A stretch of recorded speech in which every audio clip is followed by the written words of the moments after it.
Hello guys. तो आज हम लोग एजुकेशनल एडमिनिस्ट्रेशन एंड मैनेजमेंट के अंतर्गत लीडरशिप का एक मॉडल डिस्कस करेंगे। लास्ट क्लास पर हम लोगों ने हर्से एवं ब्लिंचर्ड मॉडल ऑफ लीडरशिप को डिस्कस किया था, जो कि एक सिचुएशनल या कॉन्टिजेंसी कैटेगरी का मॉडल था। आज हम उसी कड़ी में आपके सिलेबस में उल्लेखित ट्राई मॉडल ऑफ लीडरशिप या 3D मॉडल के बारे में डिस्कस करते हैं या करेंगे। लीडरशिप की ये जो मॉडल है वो सिचुएशनल या कंटिजेंसी थ्योरी से बिलोंग करते हैं, जो कि हमारी लीडरशिप की एक तीसरी कैटेगरी थी, ट्रेट और बिहेवियरल कैटेगरी के बाद। तो हम लोग आज 3D मॉडल ऑफ लीडरशिप के बारे में बात करेंगे, यानी जो त्रिमुखी या त्रिदिशात्मक प्रतिमान है नेतृत्व का। तो नेतृत्व का त्रिविमीय या त्रिदिशात्मक मॉडल क्या होता है, उसको कई नामों से भी जाना जाता है। हम इसको 3D मॉडल ऑफ लीडरशिप भी कहते हैं, हम उसको try dimensional model of leadership भी कहते हैं, हम उसको 3 डायमेंशनल थ्योरी ऑफ लीडरशिप भी कहते हैं, या फिर एक बहुत पॉपुलर नेम है, इसको हम 3D मैनेजमेंट भी कहा जाता है। तो ये नाम और ये नाम सबसे ज्यादा पॉपुलर है, लेकिन कई और नाम से भी ये जाना जाता है। और इस मॉडल को डेवलप किया है एक ब्रिटिश बिहेवियरिस्ट हैं, विलियम जेम्स रेड्डीन, या इनको बिल रेड्डीन के नाम से जाना जाता है। जब आप बुक्स में पढ़ेंगे तो कहीं कहीं पर बिल रेड्डीन लिखा है और कहीं पर विलियम जेम्स रेड्डीन है, तो ये दोनों नाम है। इनका जो ओरिजिनल नाम है वो विलियम जेम्स रेड्डीन था, लेकिन ये पॉपुलर है बिल रेड्डीन के नाम से। और ये जो मॉडल है वो ओरिजिनली 1983 में डेवलप हुआ और 1995 में रेड्डीन महोदय ने इस पर कुछ मॉडिफिकेशन किए हैं, तो हम उसको भी आज डिस्कस करेंगे। अर्थात इस टॉपिक में हम इनका जो ओरिजिनल या फंडामेंटल मॉडल ऑफ लीडरशिप है उसको जानेंगे, और इसके अलावा फिर उन्होंने अपने मॉडल में क्या संशोधन किए या क्या बदलाव किए, उन बदलावों को भी हम आज यहाँ पर जानेंगे, समझेंगे। तो जो इनका 3D मॉडल है, यानी ट्राई डायमेंशनल मॉडल है। 3D डायमेंशनल मतलब जैसे 3D फिगर होती है, अर्थात जहां पर तीनों विमाएं हमें लंबाई, चौड़ाई और ऊंचाई तीनों चीजों के बारे में, तो जैसे हमारा क्यूब होता है या क्यूबाइड होता है, उस तरीके का मॉडल है। जैसे हम लोगों ने इंटेलिजेंस के चैप्टर में गिलफर्ड का जो इंटेलिजेंस मॉडल था वो कुछ इसी तरीके का मॉडल है। लेकिन अब उस डायग्राम को जानने से पहले हमें ये जानना है कि इनके मॉडल का क्या स्ट्रक्चर है या बेसिक रूट क्या है इनके मॉडल का। तो अभी तक जो कुछ भी चाहे वो हमने मैनेजरियल ग्रिड पढ़ा हो, माउंटेन का या ब्लेक एवं माउंटेन का, या फिर हम लोगों ने फिडलर का जो मॉडल है कंटिजेंसी मॉडल वो पढ़ा हो, या फिर हर्से ब्लैंचार्ड का मॉडल पढ़ा हो, जो सिचुएशनल मॉडल है उनमें कहीं ना कहीं लीडरशिप की बात हुई है। चाहे वो जैसे हम हर्से एवं ब्लैंचार्ड के मॉडल की बात करें तो उन्होंने लीडरशिप की बात की और फिर सिचुएशनल वेरिएबल्स की बात की, और उस सिचुएशनल वेरिएबल्स में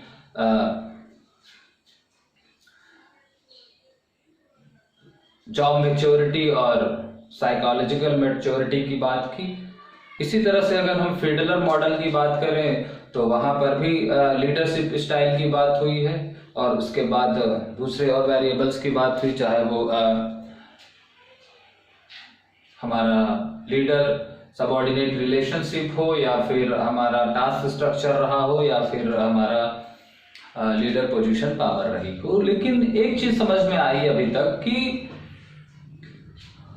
कहीं ना कहीं वो जो लीडरशिप स्टाइल है वो लीडरशिप स्टाइल बिहेवियरल मॉडल की बात करता है, और फिर चाहे वो सिचुएशनल मॉडल हो या दूसरे वेरिएबल यहाँ पर दूसरे परिस्थितियों की बात करते हैं।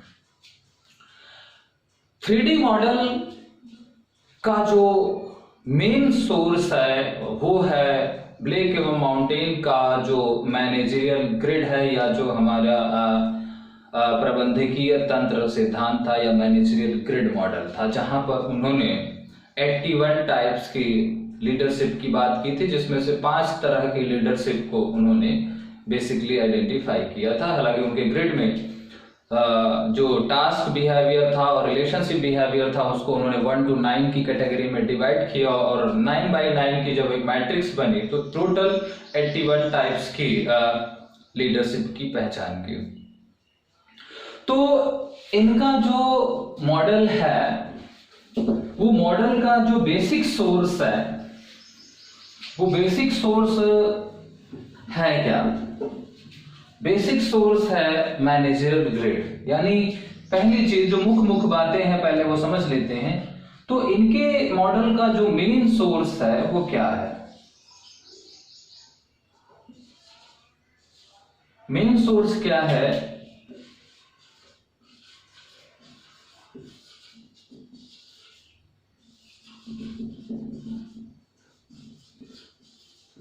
ब्लेक एवं माउंटेन का मैनेजरियल ग्रिड मॉडल है, या जो प्रबंधकीय तंत्र है उनका वो है, जिसमें उन्होंने मैनेजर ग्रिड में क्या था 81 स्टाइल्स की बात की गई थी, लीडरशिप की 81 स्टाइल्स है, जिसमें से बेसिकली उन्होंने मेन 5 बताया था। ठीक है, मेन सोर्स यही है। और जब हम मैनेजरियल ग्रिड की बात करते हैं तो मैनेजरियल ग्रिड का मतलब है वहां पर 2 चीजें थी। एक तो हमारा टास्क था और दूसरा था रिलेशन, यानी कार्य और संबंध। हालांकि फिडलर मॉडल में भी हमने टास्क बिहेवियर के बारे में बात की है, और टास्क बिहेवियर और रिलेशनशिप बिहेवियर, और जो हमने लास्ट में हर्से ब्लैंचर्ड मॉडल पढ़ा था उसमें भी है। तो आप कहेंगे तो ये कॉमन है, बिल्कुल ये कॉमन बात है। लेकिन इन दोनों चीजों का बेसिक जो सोर्स है वो क्या है? मैनेजरियल ग्रिड है। या उसके पहले भी जब हम ओयू मॉडल पढ़े थे वहां पर भी ये सारी चीजें हमको देखने को मिली थी। अब 3D का मतलब है 3 डायमेंशन। 3 डायमेंशंस ये कैसे बनते हैं? इसके अलावा 3D का मतलब 3 भी है, अर्थात इसको हम 3D मैनेजमेंट या जो हमने 3 डायमेंशनल कहा है, तो अभी डायमेंशंस को छोड़ दे तो केवल 3 चीजें, यानी ये जो मॉडल है ये मॉडल का भी जो बेसिक इसके एलिमेंट हैं वो बेसिक एलिमेंट है 3। तो मेन सोर्स क्या है इसका? मैनेजरियल ग्रिड है, और मैनेजरियल ग्रिड में 2 चीजें थी। एक तीसरी चीज इन्होंने जो खोजी वो था इफेक्टिवनेस।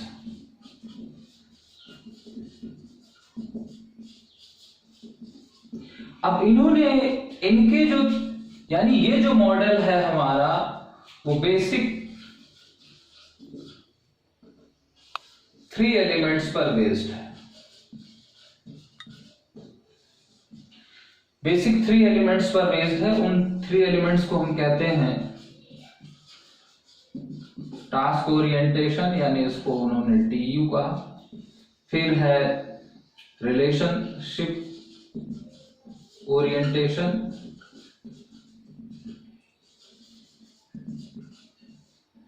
और इसको हम RO कहते हैं, और ये है इफेक्टिवनेस। अर्थात यहां पर हम इसको कह सकते हैं कार्य अभिविन्यास,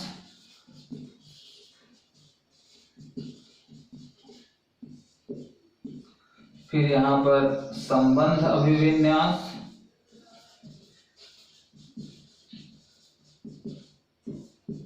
और फिर यहां प्रभावशीलता। बेसिकली ये जो मॉडल है ये मॉडल मैनेजरियल ग्रिड पर है, लेकिन मेन चीज इसमें जो नयापन है वो नयापन है इनका ये एक न्यू है, और इसी एक वेरिएबल के आधार पर ही ये पूरा मॉडल बना हुआ है। प्रभावशीलता क्या है? अब 3D और जो रेडिन महोदय है, रेडिन महोदय का जो कंट्रीब्यूशन है, इन्होंने एक ही चीज को इंट्रोड्यूस किया यहाँ पर। इनका जो ये जो मॉडल है वो क्या चीज हमको देता है, वो देता है इंट्रोड्यूस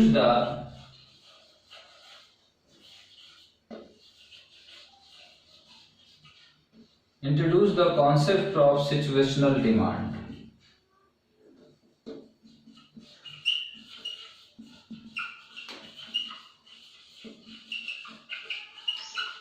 मेन जो चीज इनका योगदान है वो है सिचुएशनल डिमांड, यानी परिस्थिति जन्य मांगे। कभी एग्जाम में कई दफा ये क्वेश्चन पूछा गया है कि who give the concept of situational demand. तो situational demands concept is developed by the Bill Reddin. इस चीज को आपको ध्यान में रखना है यहां पर। अब सिचुएशनल डिमांड का और इफेक्टिवनेस का क्या कोरिलेशन है, इसको हम आगे समझने की कोशिश करेंगे। सिचुएशनल डिमांड का मतलब आप थोड़ा बहुत समझते होंगे, क्योंकि जो सिचुएशनल थ्योरी थी उन्होंने ये कहा था कि कोई भी जो लीडरशिप स्टाइल होती है वो बेस्ट नहीं होती है। There is no best style of leadership. परिस्थिति के अनुसार किसी एक परिस्थिति में एक लीडरशिप बेहतर हो सकती है, लेकिन दूसरी परिस्थिति में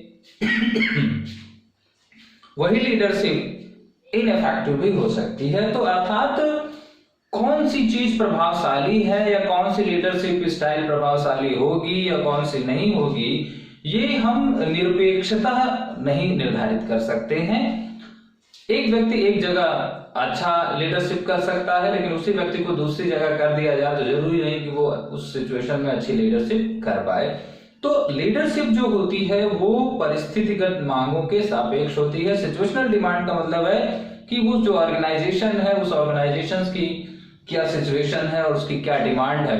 हम according to situation, according to demand of organisation जब लीडरशिप करते हैं कि कहीं पर हमें डेमोक्रेटिक लीडरशिप करनी है, कहीं ऑटोक्रेटिक करनी है, कहीं लेज़र फेयर करनी है, तो कोई एक चीज एक जगह ऑटोक्रेटिक प्रभावशाली हो सकती है, लेकिन दूसरी जगह हो सकती है वही ऑटोक्रेटिक प्रभावशाली ना हो। तो सिचुएशनल डिमांड का मतलब है कि लीडरशिप कोई भी हो वो स्वयं में ना तो अच्छी होती है ना बुरी होती है, परिस्थितियों के मांग के हिसाब से ही वो प्रभावशाली और अप्रभावशाली घोषित की जा सकती है।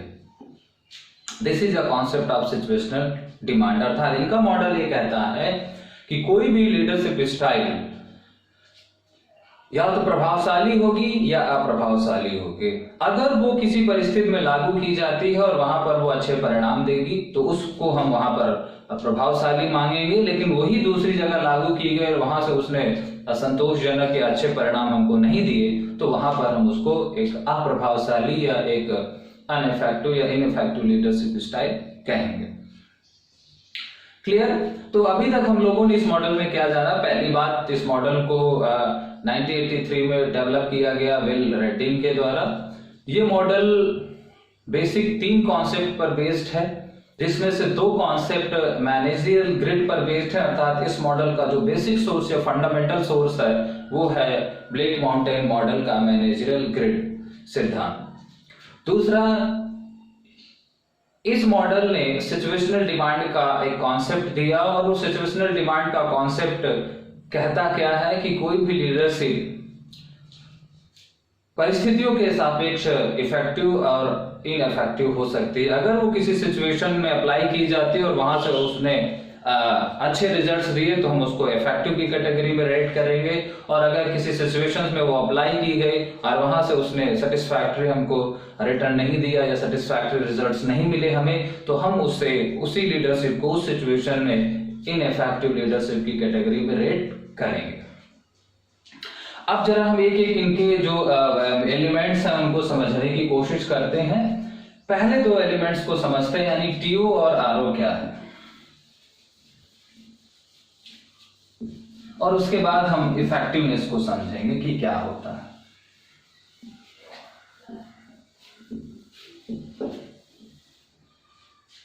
तो अगर हम वो वेरिएबल्स को ले, अपने पहले जो 2 वेरिएबल हैं, तो ये कई दफा ये चार्ट हम लोगों ने बनाया है। यहां पर लो है, यहां हाई, यहां पर लो और यहां पर हाई। और ये जो है हमारा, वो हम मान लें हमारा टीओ है, और ये जो हम मान ले इसको हम मान ले आरओ। टीओ का मतलब है टास्क ओरिएंटेशन और आरओ का मतलब है रिलेशनशिप ओरिएंटेशन। अब टास्क ओरिएंटेशन से मतलब आप सभी लोग समझते हैं, जो टास्क बिहेवियर है, अर्थात जो amount of guidance and direction to the subordinates by the manager या बाय द लीडर, अर्थात एक लीडर अपने अधीनस्थों को या अपने नीचे काम करने वाले जो उसके फॉलोअर्स हैं, अनुयायी हैं, उनको जिस मात्रा में परामर्श देता है, निर्देश देता है, उन पर नियंत्रण रखता है, उन पर अपने पावर का इस्तेमाल करता है, उस पूरी मात्रा को ही हम टास्क ओरिएंटेशन कहते हैं। और यहाँ पर लीडर और कर्मचारियों के बीच के अंतर वैयक्तिक संबंधों की बात की जाती है या उनके इंटरपर्सनल रिलेशंस की बात की। तो यानी ये क्या है, एक तरीके का क्वांटिटी ऑफ या अमाउंट ऑफ डायरेक्शन हम कह सकते हैं।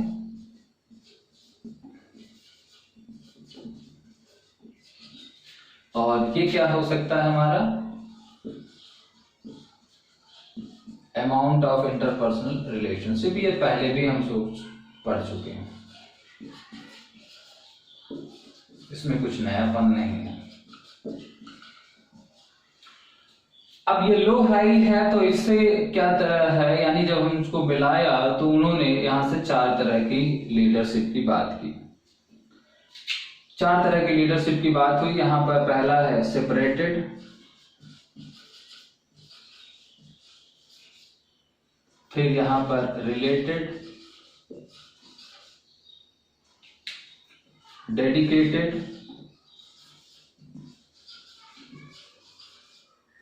और इंटीग्रेटेड।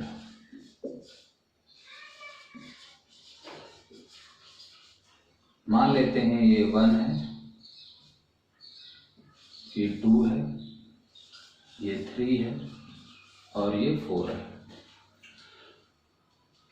तो यानी जो 2 उनके वेरिएबल है, उनसे उन्होंने क्या की, यानी ये 4 बेसिक स्टाइल्स की बात की। ये इनकी क्या है, 4 बेसिक स्टाइल है।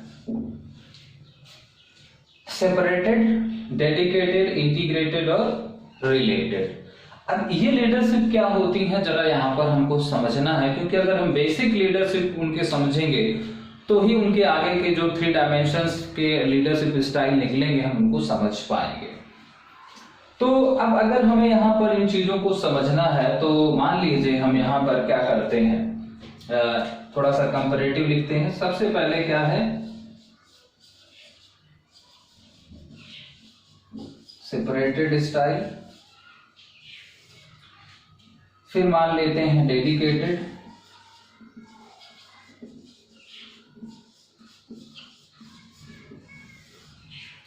फिर मान लेते हैं इंटीग्रेटेड, तीसरा हम मान लेते हैं रिलेटेड और फिर इंटीग्रेटेड रखते हैं, थोड़ा सा समझने के लिए।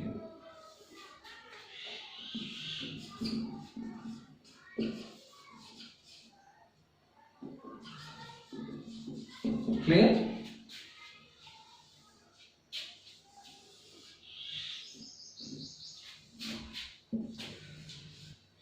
इनके मॉडल का पहला फेज हम पढ़ रहे हैं, यानी 4 बेसिक स्टाइल जो उन्होंने बताई वो हम पढ़ रहे हैं।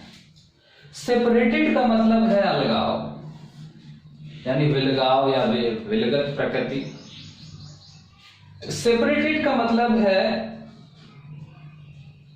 अलग थलग। और सेपरेटेड कौन है, जिसका लो टीओ है और लो आरओ है। इसका मतलब ना तो वो काम पर ज्यादा ध्यान दे रहा, ना संबंध हो। इसका मतलब है कि separated from task and people, दोनों से अलग है। यानी सेपरेटेड का मतलब है कि separated from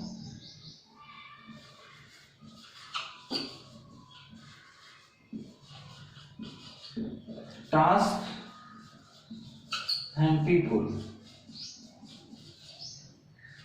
यानी जो व्यक्तियों से भी कटा है, अंदर लोगों के साथ उसके संबंध भी नहीं है और वो काम पर भी बहुत ज्यादा फोकस्ड नहीं। इसीलिए हम इसको याद रखने का तरीका क्या है कि सेपरेटेड का मतलब है जो अलग है, अलग का मतलब है कि सबसे, काम से भी अलग और व्यक्तियों से भी अलग। अब जो टास्क से भी अलग है और व्यक्तियों से भी अलग है, यानी ये होता क्या है, इसका मतलब है कि ये इसका जो मानना होता है, ये जो स्टाइल है, ये इसका जो फोकस पॉइंट होता है, ये कहता है कि paper work first come first. ये हमेशा काम पर फोकस ना करके पेपर वर्क पर फोकस किए रहता है। दूसरी बात है कि ये पेपर पर अगर बिजी रहता है तो फिर ये नए नए नियम और कानून को बनाने में ज्यादा तवज्जो देता है, कागजी कार्रवाई में अपने आप को व्यस्त रखता है। तो अर्थात ये क्या करता है, रूल रेगुलेशंस बहुत बनाता है, रूल एंड पॉलिसीज फॉर्मुलेशंस करता है।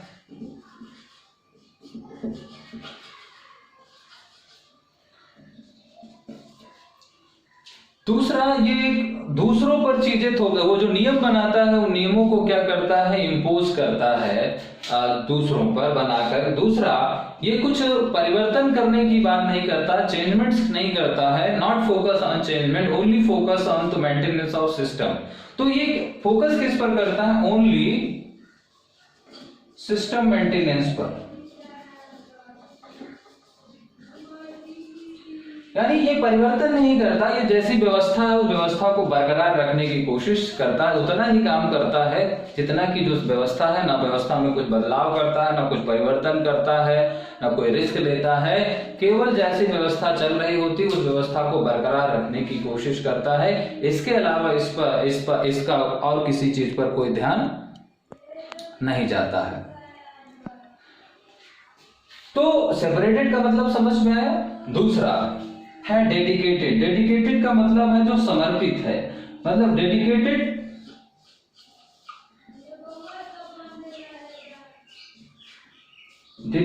To task. और डेडिकेटेड कौन है, जिसका जो टीओ है वो हाई है और जो आरओ है वो लो है, यानी ये सबसे ज्यादा फोकस किस पर कर रहा है, काम पर कर रहा है। तो डेडिकेशन का मतलब डेडिकेशन टू वर्क या डेडिकेशन टू टास्क, ये काम पर ज्यादा फोकस करता है। और ये क्या कहता है, ये कहता है कि वर्क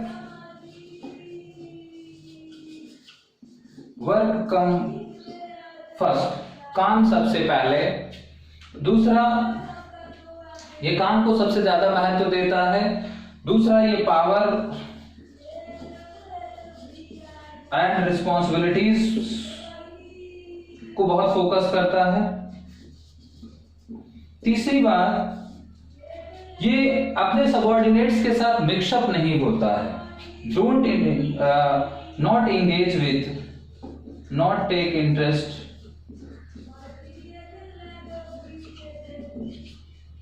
विथ कलीग या सबऑर्डिनेट्स, अपने कर्मचारियों से या अपने अनुयायियों के साथ जो है वो मिक्सअप होने की कोशिश नहीं करता है। प्रोडक्शंस पर सबसे ज्यादा फोकस करता है।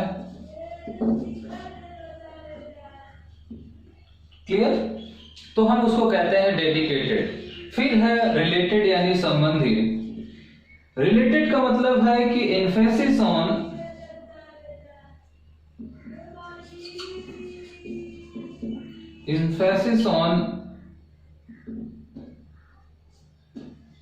रिलेशन विद पीपल, जो लोगों के साथ, यानी रिलेटेड का मतलब है जो रिलेशन है, जो दूसरों के साथ रिलेशन बनाने में ज्यादा फोकस करता है। इसका मतलब है कि ये कहता है कि people come first, people come first, यानी ये कहता है कि वर्क कम फर्स्ट, ये कहता है पेपर वर्क कम फर्स्ट, ये कहता है पीपल कम फर्स्ट। ये ऑर्गेनाइजेशन को एक सोशल ऑर्गेनाइजेशन के रूप में ट्रीट करता है। तीसरी बात, ये दूसरों के साथ काम करना पसंद करता है, यानी take interest to mix up with subordinates, उनके साथ मिलजुल करके कोई उनके साथ पसंदगी करता है, उनके साथ बातचीत करना, उनके साथ संबंध बनाना, इस पर ज्यादा फोकस करता है। ये दूसरों को बदलने की कोशिश नहीं करता। Don't take interest to change others. दूसरा, don't worry about the time, ये समय पर ज्यादा फोकस नहीं करता, काम को ज्यादा महत्व नहीं देता। क्यों? क्योंकि ये क्या है, आरओ हाई है इसका और जो टीओ है वो लो है, अर्थात ये संबंधों पर या व्यक्ति को सबसे ज्यादा महत्व करता है। फिर इंटीग्रेटेड का मतलब है समाकलन। इंटीग्रेटेड का मतलब है इंटीग्रेशन, यानी समाकलन मतलब शामिल। तो इंटीग्रेशन का मतलब है कॉम्बिनेशन ऑफ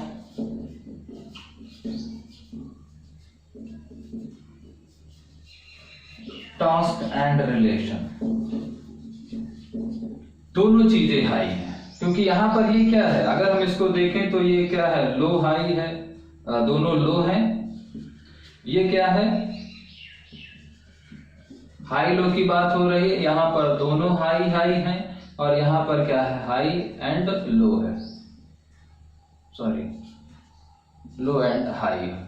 तो दोनों चीजें हैं, यानी ये इंटीग्रेशन है। ये कहता है कि टीम वर्क कम फर्स्ट। ये एक कम्युनिकेशन नेटवर्क पर फोकस करता है, टू वे कम्युनिकेशन। ये लोगों के साथ मिक्सअप होने की भी कोशिश करता है। तो ये जो बेसिक है, इनके नाम से ही समझ, सेपरेट का मतलब जो अलग है, काम से भी अलग है, और इसका फोकस पेपर वर्क पर है। ये नियमों को बनाने पर ज्यादा फोकस रखता है और चीजों को बदलने की कोशिश नहीं करता है। जैसे चीजें बनी है केवल उनके मरम्मत या उनको बनाए रखने, उनके अस्तित्व को बरकरार रखने तक ही सीमित रहता है। डेडिकेटेड का मतलब है जो डेडिकेटेड टू टास्क या डेडिकेटेड टू वर्क, जो काम के प्रति समर्पित है। ये कहता है कि वर्क कम फर्स्ट, प्रोडक्शन पर ज्यादा फोकस करता है, अपने कर्मचारियों के साथ मिक्सअप होने की कोशिश नहीं करता है, उन पर अधिकार और उत्तरदायित्व को थोपता है या उनको बदलने की कोशिश करता है। रिलेटेड का मतलब है जो emphasis on relation with others या emphasis on relations with people या रिलेशंस विद सबऑर्डिनेट्स या एम्प्लॉइज।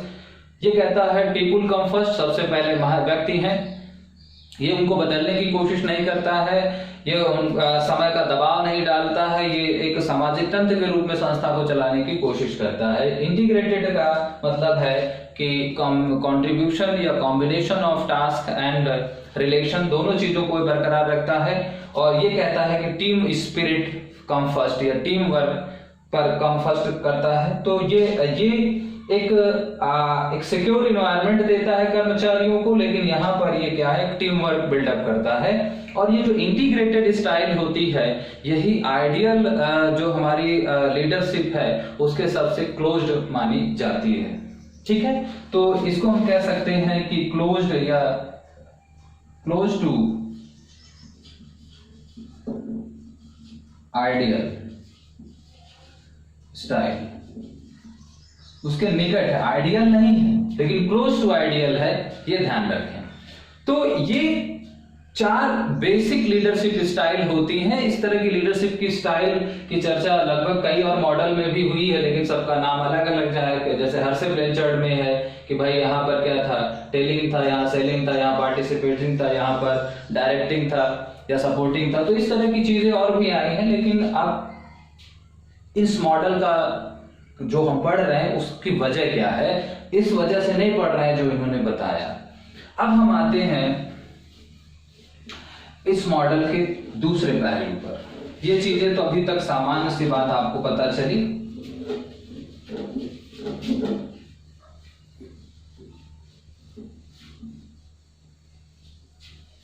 अब उनका जो तीसरा वेरिएबल है, पहले 2 वेरिएबल्स को तो हमने डिस्कस कर लिया।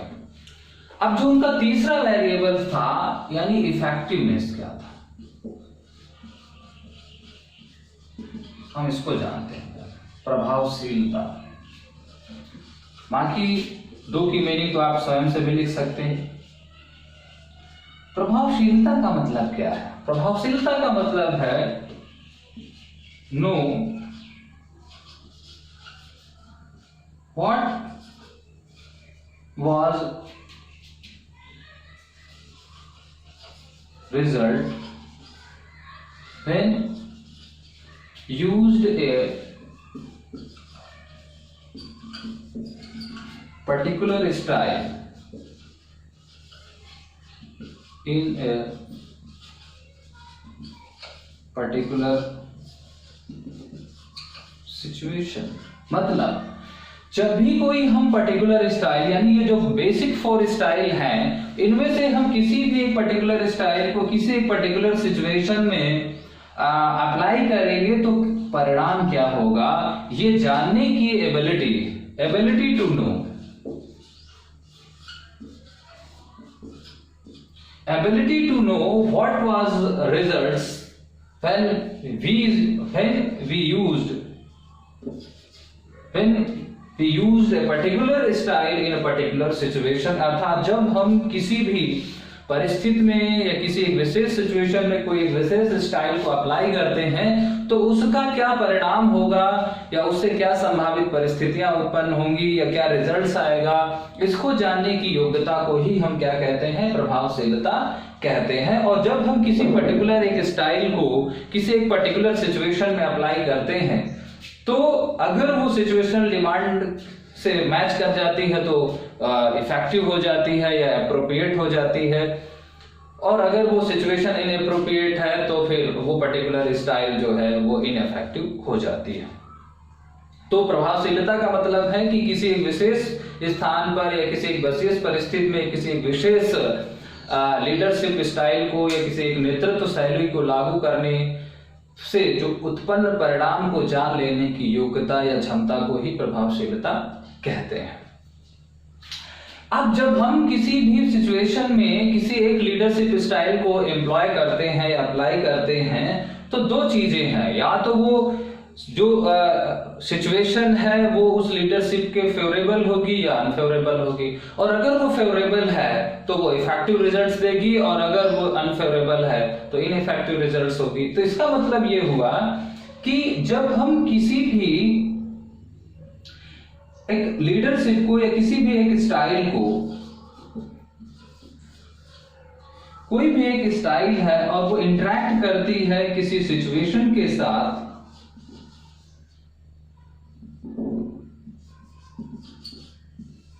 कोई एक लीडरशिप स्टाइल है और वो किसी एक सिचुएशन के साथ इंटरेक्ट करती है तो उससे 2 चीजें निकल करके आएंगी। अगर वो सिचुएशन क्या है, एप्रोप्रिएट है, भाई या तो सिचुएशन एप्रोप्रिएट होगी, तो अगर एप्रोप्रिएट है तो वो क्या होगी, इफेक्टिव होगी, और अगर वो सिचुएशन क्या है, इनएप्रोप्रिएट है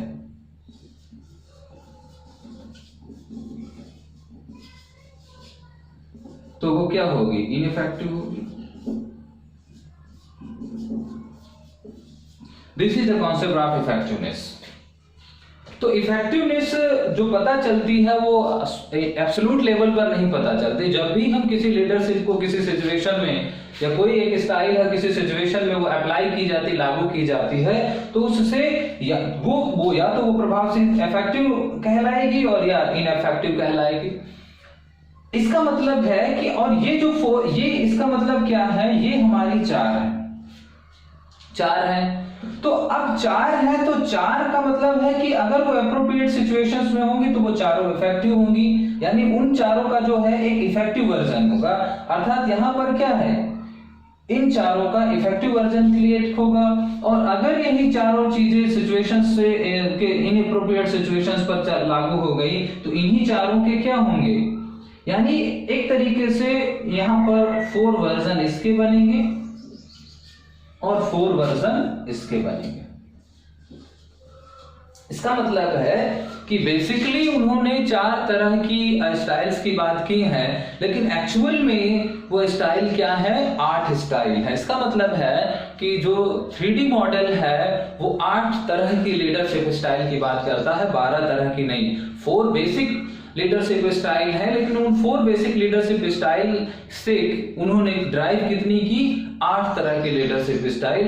8 तरह की लीडरशिप स्टाइल कैसे, यानी 4 जो है वो favourable version of the basic style and 4 unfavourable version of basic style. तो वो जो 4 लीडरशिप अभी हम लोगों ने पढ़ी हैं, चाहे वो सेपरेट, डेडिकेटेड, इंटीग्रेटेड और रिलेटेड, इन चारों के कुल 8 वर्जन हैं, 4 पॉजिटिव वाले, 4 नेगेटिव वाले, यानी 4 जो है वो एप्रोप्रिएट सिचुएशन के और 4 इनएप्रोप्रिएट सिचुएशन के, यानी 4 प्रभावशीलता के, प्रभावशाली और 4 अप्रभावशाली। अब उनका वो जो 3D मॉडल है वो जरा हम समझते हैं।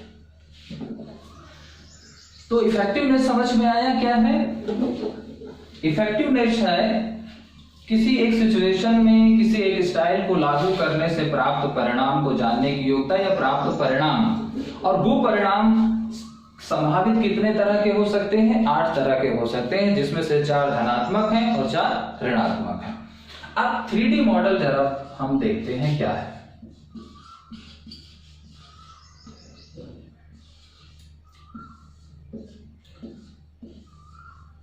थ्री डी मॉडल की बात करते हैं तो पहला तो हमारा जो फेस है वो यही है।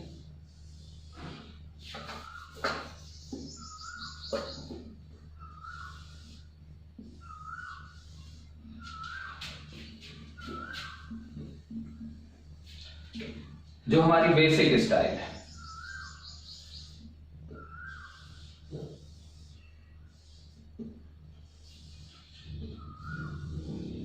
बेसिक स्टाइल हमारी यहां पर क्या है? हमारी है यहां पर सेपरेटेड,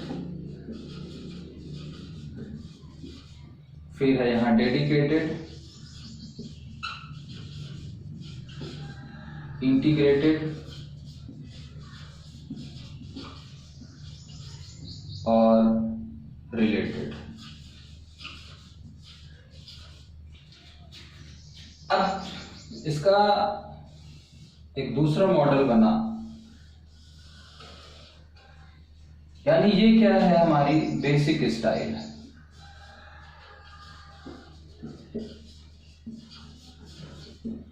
ठीक है। अब मान लीजिए और एक यहां पर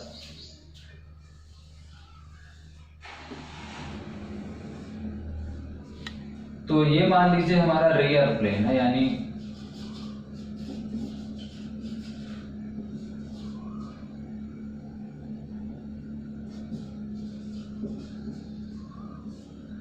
पिछला भाग मान लें, ये क्यूब है मान लीजिए, और ये है मान लीजिए फ्रंट प्लेन या फ्रंट पार्ट कह लीजिए।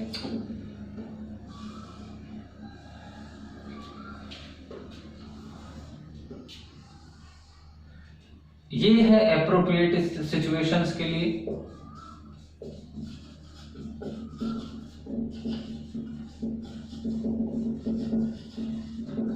जब परिस्थितियां अनुकूल हैं, और ये है इनएप्रोप्रिएट सिचुएशन में।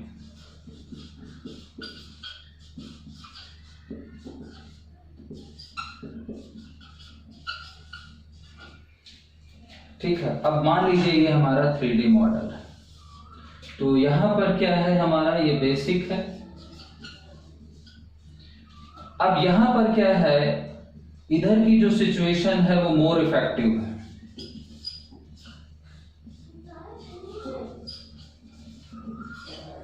और यहां पर क्या है?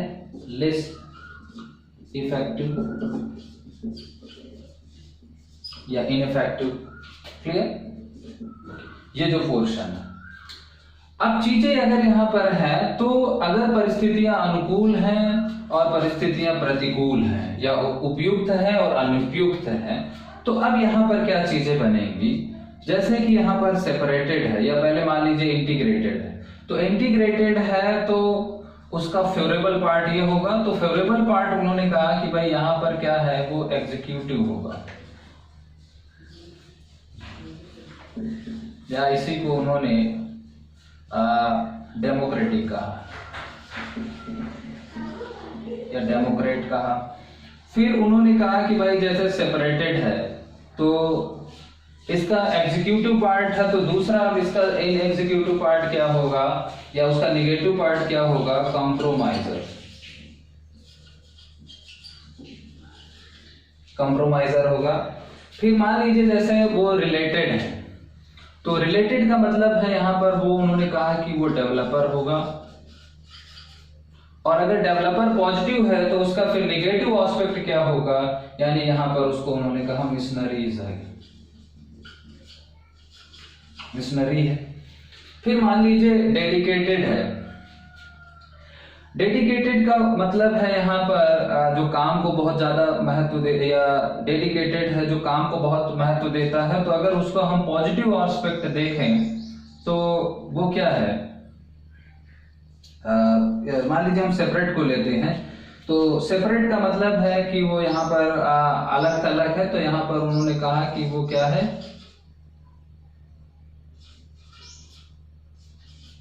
ब्यूरोक्रेट है। और अगर वो ब्यूरोक्रेट है तो यहाँ पर वो क्या बनेगा, मान लीजिए डिजर्टर बनेगा, ठीक है। अब यहाँ पर क्या है कि अगर वो डेडिकेटेड है तो फेवरेबल में क्या बनेगा, वो मान लीजिए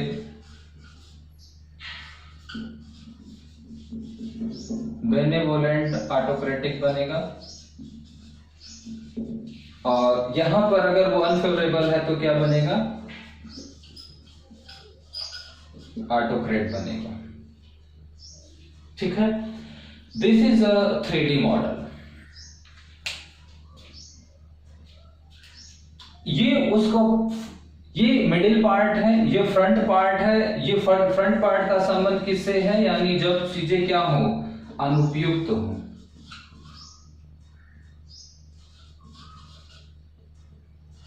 अनुपयुक्त परिस्थितियां हो, और ये जब क्या हो, उपयुक्त परिस्थितियां हो।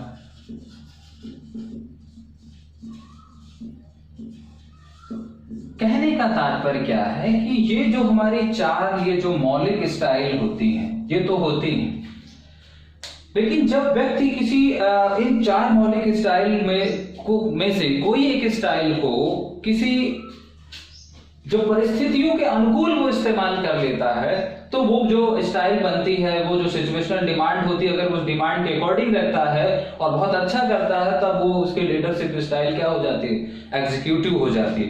लेकिन अगर उसने इंटीग्रेटेड स्टाइल को इस्तेमाल किया लेकिन सिचुएशन उसकी गड़बड़ हो गई, तो वो क्या कहलाएगा, उसकी लीडरशिप स्टाइल कंप्रोमाइजर की स्थिति में कहलाने की स्थिति में आ जाएगा। अब इंटीग्रेटेड क्या होता है, वो जो टीम स्पिरिट की बात करता है, और अगर वो अच्छी है तो वो भाई एग्जीक्यूटिव होगा, यानी वो डेमोक्रेटिक वे में काम करेगा, या एग्जीक्यूटिव होगा, वो चीजों को बेहतर तरीके से इस्तेमाल करेगा। जैसे ये सेपरेट है, उदाहरण के लिए सेपरेट क्या होता है, जो पेपर वर्क पर ज्यादा फोकस करता है।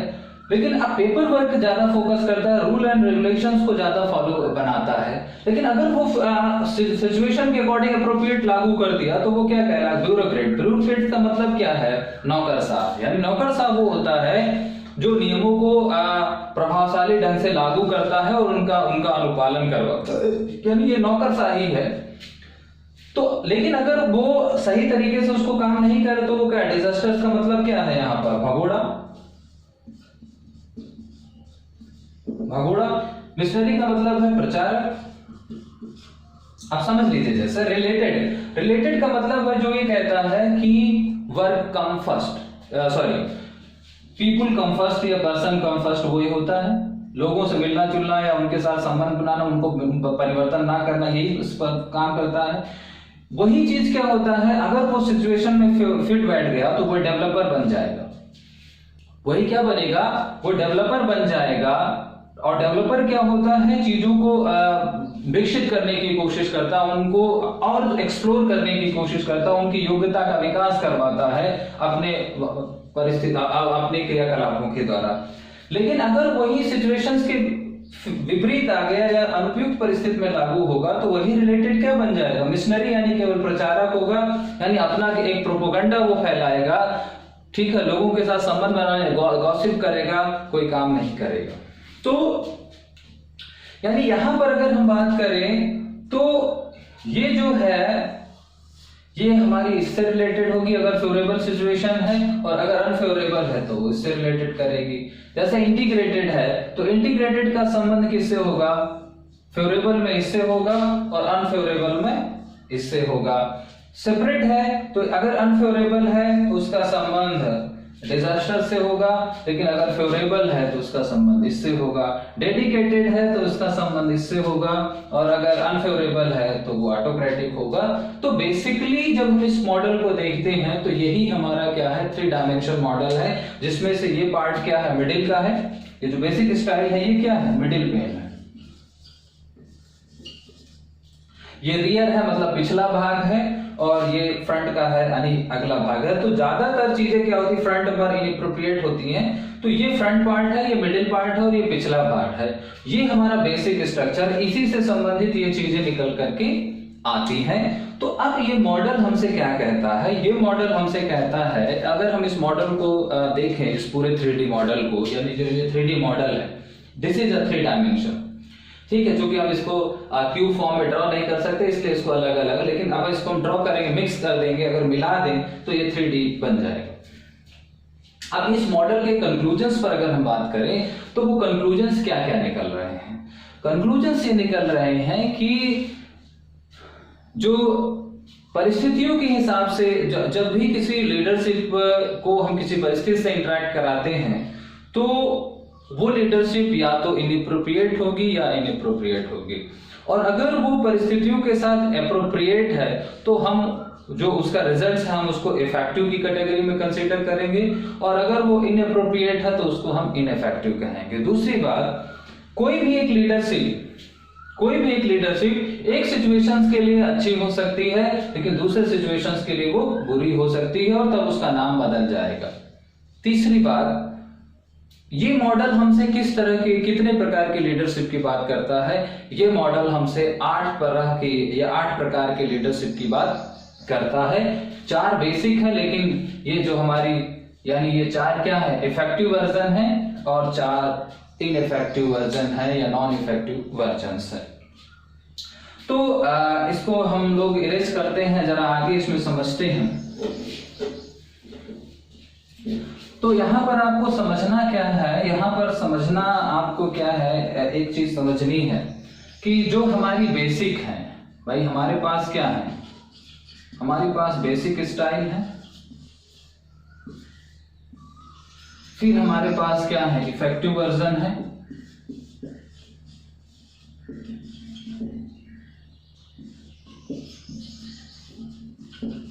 और हमारे पास क्या है, नॉन इफेक्टिव वर्जन है।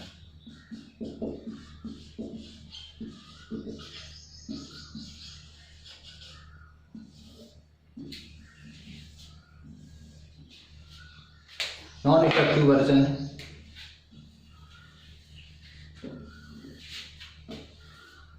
अब मान लीजिए बेसिक कॉन्सेप्ट में सबसे पहले क्या था, हमारा इंटीग्रेटेड है। तो इंटीग्रेटेड का जो इफेक्टिव वर्जन है वो क्या कहलाएगा, वो कहलाएगा डेमोक्रेटिक या डेमोक्रेट, या इसी को हम क्या कहते हैं, एग्जीक्यूटिव। और इसका जो यहां पर इंटीग्रेटेड वर्जन का जो नेगेटिव है वो क्या है, कॉम्प्रोमाइजर।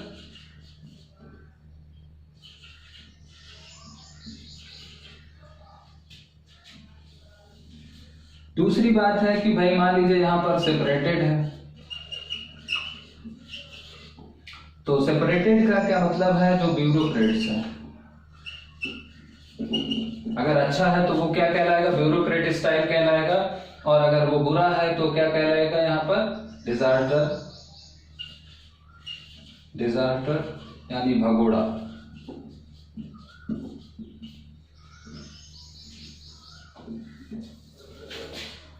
फिर अगर वो मान लीजिए यहां पर डेडिकेटेड है, तो डेडिकेटेड कहलाया, तो यहां पर बना वो क्या, डेडिकेटेड है मतलब काम के लिए है, अगर वो बहुत ज्यादा फोकस कर रहे हुए हैं तो यहां पर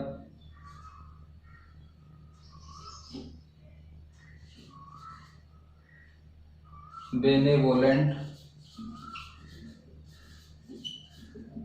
ऑटोक्रेट कहलाएगा। इसको मतलब कहते हैं उदार शासक, यानी ऑटोक्रेटिक है। और अगर बुरा है तो वो क्या कहलाएगा? ऑटोक्रेट कहलाएगा, निरंकुश शासक हो जाएगा।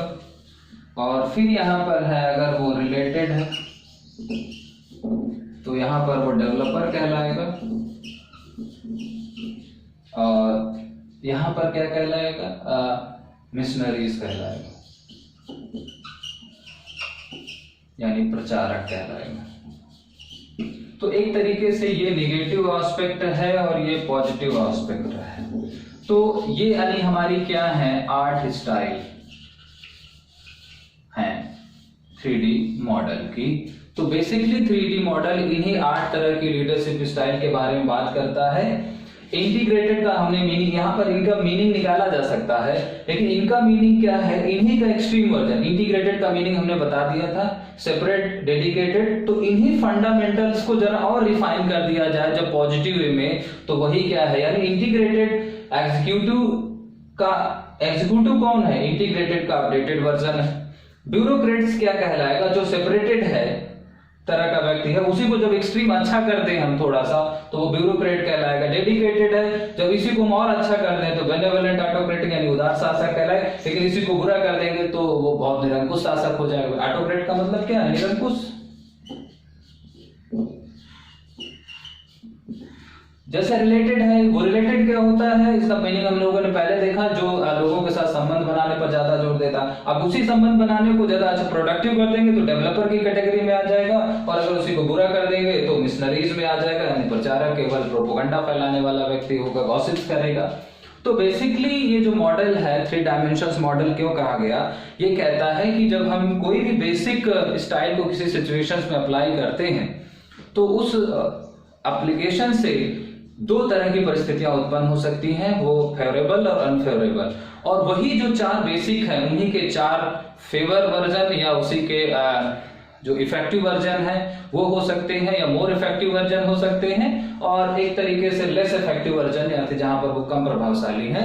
तो वो 4 बेसिक हैं, 4 के एक अपडेटेड हैं, और फेवरेबल कंडीशंस में 4 अपडेटेड वर्जन और 4 उसी के थोड़े से अनप्रोडक्टिव या थोड़े से लेस इफेक्टिव जो है वर्जन्स बनाते हैं। तो वो जो इफेक्टिव वेरिएबल है वो मोर इफेक्टिव और लेस इफेक्टिव में बटा हुआ है, और वो जो मोर इफेक्टिव और लेस इफेक्टिव है वो एक्चुअल में उन्हीं 4 बेसिक स्टाइल पर ही बेस्ड है। तो गाइस ये था हमारा जो 3D मॉडल है लीडरशिप का, वो था। इसमें ये जो 4 मीनिंग है, ये 4 मीनिंग उनके फंडामेंटल मीनिंग से देखे जा सकते हैं। इसमें कुछ अलग से जानने वाली बात ऐसी स्पेशली नहीं, बस केवल यहाँ पर इनके नाम आपको ध्यान में रखने हैं। अब हम मॉडिफिकेशंस की बात कर लेते हैं। इनके मॉडल में जो मॉडिफिकेशन होगा,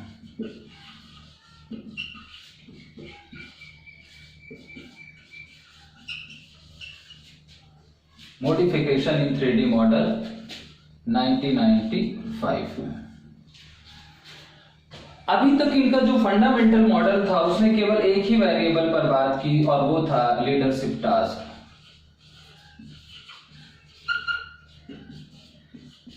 कि हमें क्या करने, यानी वो लीडरशिप टास्क की बात की। और ये क्या था? ये जो हमारा अभी तक हमने पढ़ा, अभी तक हम यही तो डिस्कस कर रहे थे, फंडामेंटल था। लेकिन 1995 में रेडिन महोदय ने कहा कि बदलते हुए समय के सापेक्ष केवल नेतृत्व का व्यवहार या नेतृत्व का कार्य ही महत्वपूर्ण नहीं हो जाता, बल्कि इसके साथ और भी चीजें जोड़ी जानी चाहिए। तो उन्होंने 3 नए वेरिएबल्स की बात की। एक उन्होंने बात की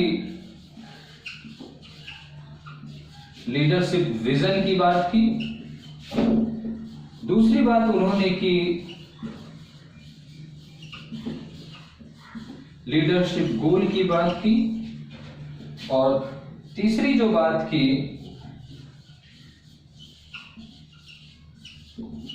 लीडरशिप टूल्स की बात की। तो ये जो उन्होंने किया, ये ऐड किया उन्होंने बाद में, ये ऐड हुआ कब? 1995। अभी तक जो आप पढ़ रहे थे वो ये पढ़ रहे थे, यानी अब उनके मॉडल में ये कुल 4 चीजें हो चुकी हैं। अब ये लीडरशिप विजन का मतलब क्या है? लीडरशिप विजन का मतलब है कि अभी तक जो लीडरशिप थी वो केवल प्रेजेंट पर फोकस करती थी। बाद में इन्होंने कहा कि लीडरशिप जो है, लीडरशिप स्टाइल को या लीडरशिप को केवल वर्तमान तक ही नहीं फोकस करना चाहिए या इन्फेसिस करना चाहिए, बल्कि उसको प्रेजेंट के साथ साथ फ्यूचर पर भी इन्फेसिस करना चाहिए, अर्थात इन्फेसिस बोथ। इसका मतलब क्या है? इन्फेसिस ऑन बोथ मतलब प्रेजेंट प्लस फ्यूचर, दोनों पर बराबर जो है वो बल देना चाहिए। फिर लीडरशिप गोल की बात क्या है? लीडरशिप का मतलब है केवल वो जो अपने उसके जो शॉर्ट टर्म गोल होते हैं, जो इमीडिएट गोल होते हैं, वो केवल उनको ही इंपॉर्टेंस देता है, केवल वर्तमान के जो उसके होते हैं। ये कहता है कि giving importance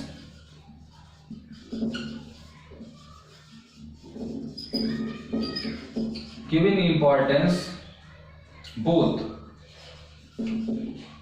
immediate goal and ultimate goal।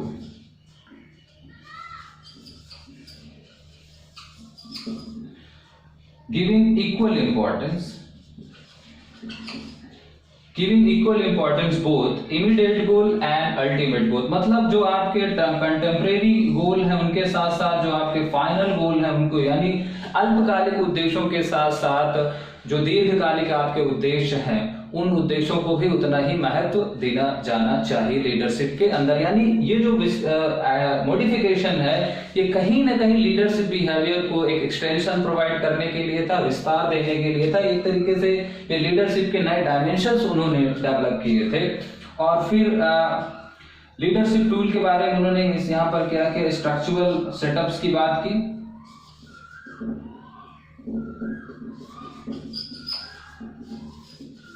Structural setups की बात की, यानी स्ट्रक्चरल सेटअप्स का मतलब है वहां पर हार्डवेयर और सॉफ्टवेयर, इसको भी मेंटेन करना चाहिए लीडरशिप के अंदर। हार्डवेयर का मतलब है फिजिकल रिसोर्सेज एंड सॉफ्टवेयर का मतलब है ह्यूमन रिसोर्सेज। तो मॉडिफिकेशंस को इन शॉर्ट अगर हम देखें तो बहुत कुछ इसमें से पढ़ा जा सकता है, लेकिन उसका जो आपका उसका निष्कर्ष है वो ये है कि उन्होंने अपने मॉडिफिकेशंस के अंतर्गत 3 नए वेरिएबल्स को ऐड किया। ये 3 नए वेरिएबल्स थे यहाँ पर,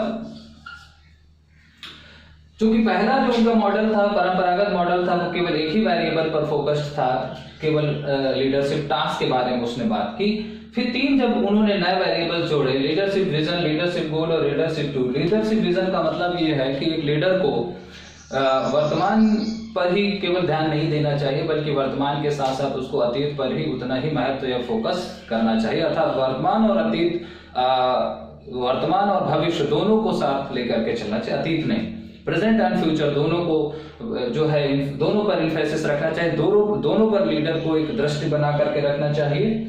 उदाहरण के लिए आप कुछ भी सोच सकते हैं, कई सारे उदाहरण लिए जा सकते हैं। दूसरा, लीडरशिप गोल का मतलब है कि एक लीडर को केवल अल्पकालिक या तात्कालिक उद्देश्यों की पूर्ति पर ही ध्यान नहीं देना चाहिए, बल्कि उसको उतना ही महत्व कंपनी के या संस्थान के दीर्घकालिक लक्ष्यों को भी देना चाहिए।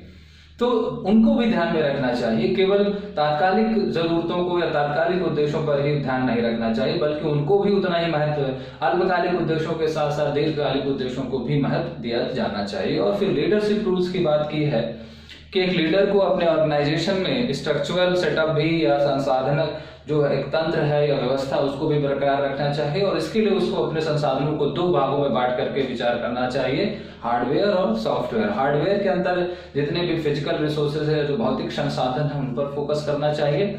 और सॉफ्टवेयर के अंतर्गत जितना भी वहां पर ह्यूमन रिसोर्स है, चाहे वो डायरेक्ट रिलेटेड एम्प्लॉय हो या इनडायरेक्ट रिलेटेड हो, सभी को लेकर के उसको एक कार्य योजना बनानी चाहिए संसाधनों को लेने, तो संसाधनों के संदर्भ में, चाहे वो भौतिक संसाधन हो चाहे वो मानवीय संसाधन हो। तो गाइस, ये था हमारा 3D मैनेजमेंट या try dimensional theory of management of bill रेडिन। तो आई होप कि आपको ये समझ में आया होगा। थोड़ा सा जल्दी चीजें कंप्लीट की हैं इसमें, लेकिन आप इसको ध्यान से समझिएगा। और आपकी कोई भी क्वेरीज हो यहाँ पर तो आप डेफिनेटली उसको पूछे, आप कमेंट्स बॉक्स में पूछेगा या आप कॉल करके भी पूछ सकते हैं। तो इसको समझने की कोशिश करिएगा और नेक्स्ट क्लास के पहले आपकी जो कुछ भी क्वेरीज होंगी वो आप हम तक पहुंचा, मैं आपकी उन क्वेरीज को यथासंभव दूर करने की कोशिश करूंगा। तो आई होप कि आपको ये टॉपिक समझ में आया होगा। वीडियो देखने के लिए थैंक यू सो मच। और अगर वीडियो आपको पसंद आई हो या लेक्चर पसंद आया हो तो प्लीज़ लाइक करिएगा, चैनल सब्सक्राइब करिएगा, कमेंट करिएगा। तो तब तक के लिए थैंक यू सो मच, फिर मिलते हैं।